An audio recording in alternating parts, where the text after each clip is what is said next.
real policy. Thank you, Mr. Speaker. Andrew Williams, is this a split call? Do you want a bell at 4 minutes? Yes, please. Right. Andrew Williams. Point of order, Mr. Speaker. Hey, point of order. Mr. Speaker, I'd like to table sources the Parliamentary Library prepared today. It's a spreadsheet which details the government operating balances for the years 2002 to 2012, the last decade of surpluses and deficits, prepared today by the Parliamentary Library. I'd like to table that. All right, is there anyone opposed to that course of action? Leave is not granted. Andrew Williams. Well, as I suspected, Mr. Speaker, I suspected that that would be not granted because these are the facts, Mr. Speaker. These are the facts from our own Parliamentary Library sources. The national members on the other side like to live in fantasy land, but these are the facts.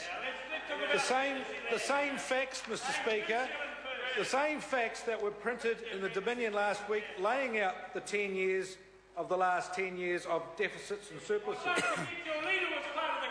Earlier tonight, we heard one of the members, Mr. Tim McIndoe, refer that this government we'd shackled our economy and imperilled our children's future as a result of the former Labour New Zealand First coalition government.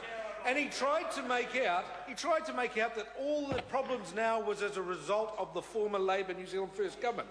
Well, Mr. Speaker, I'd like to point out, and as printed in the Dominion and other papers in New Zealand, but during the period 2002 through to 2007, the surpluses were running in the order of 2.4 billion, 4.3 billion, 5.5 billion, 7 billion, 7 billion, 5.86 billion, and then 5.6 billion.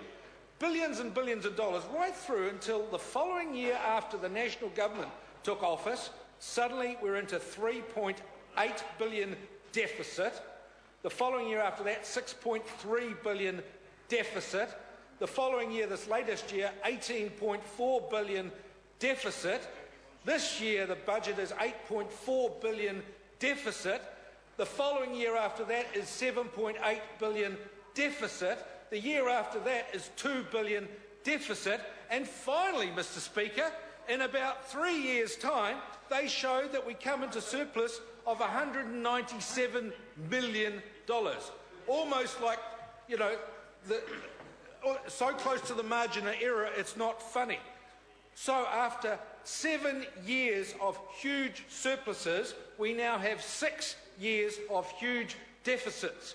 So don't give us any of this business about how we've imperiled our children and how we've left us in such a shocking situation.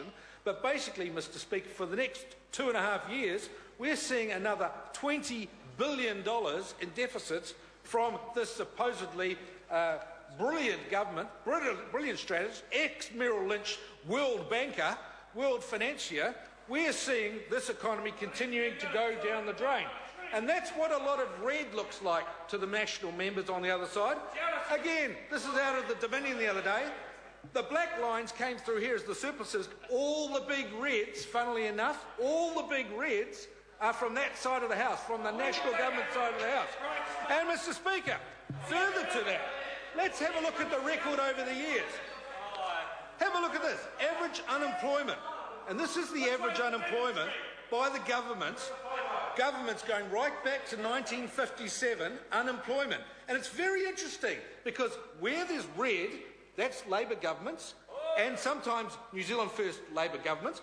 Where there's blue, it's national Tory governments. And isn't it interesting that the unemployment figures are always incredibly high when there's a national government around? Incredibly high, always high. And then when you look, Mr. Speaker, at the GDP growth by government going right back to 1957, isn't it interesting that again in the Labour government periods, and again when New Zealand First is with the Labour, very high GDP growth.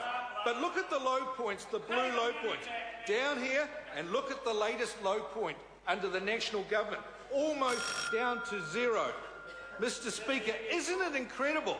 So the two charts combined, the unemployment under national goes right off the top of the chart, the GDP growth goes right off the bottom of the chart. These are the facts, Mr. Speaker, not the rhetoric, not the fantasy world on that side of the House. These are the facts, and the sooner New Zealanders wake up to the fact that we're being led down a garden path by this government, the better. Richard Prosser. Thank you, Mr. Speaker. I'm pleased to rise on behalf of New Zealand.